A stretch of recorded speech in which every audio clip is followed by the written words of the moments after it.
for a 45-degree incline dumbbell trap 3 raise, you want your bench set at 45 degrees. You're going to grab your dumbbells, and in some cases you're going to practice this movement with just the weight of your arms to begin with, making sure that you feel the correct muscles engaged and you're doing the movement correctly.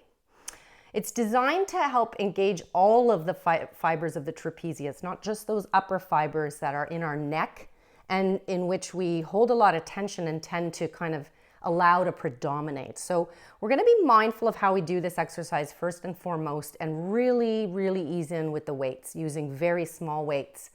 If you're using dumbbells, you can rest them on the bench while you get into position in a straddled position. Now, if your bench height is low, you might prefer to sit on the seat and then simply lower your hips and chest into position like so. And your arms hang down to the side with the dumbbells held like this in a neutral position.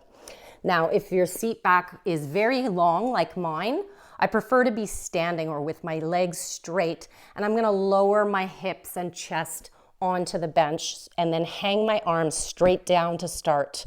They're held in a neutral position. My thumbs are facing upwards, in other words, towards my head at the beginning of the movement. Then it's really important that you do this sequence of events, okay, before you lift your arms.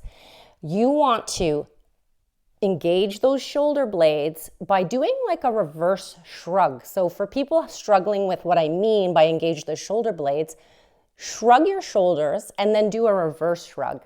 That gives you a sense of how to lower those shoulder blades into position, and I want you to really focus hard on maintaining an activated shoulder blade as you do this movement. That's where things start to get tricky, because what comes next is you're going to pull the shoulder blades a little bit together before raising your arms in a V to the sides of your head.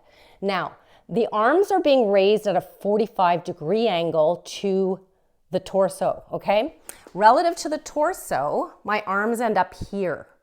So they're not here as a T, but they're somewhere in between.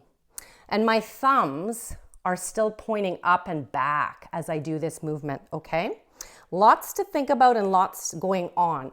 So again, we're in position to start.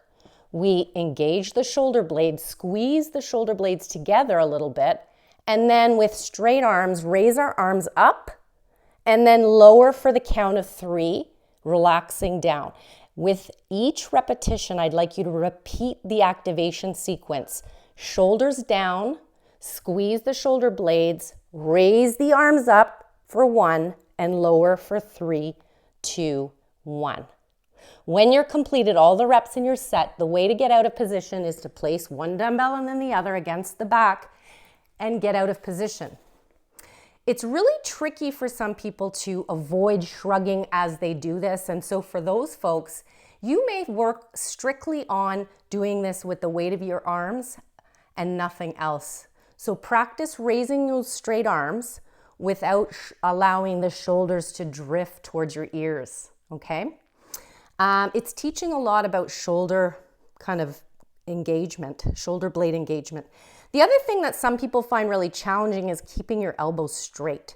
If at first you have to do this with a slight bend in your elbows, go right ahead.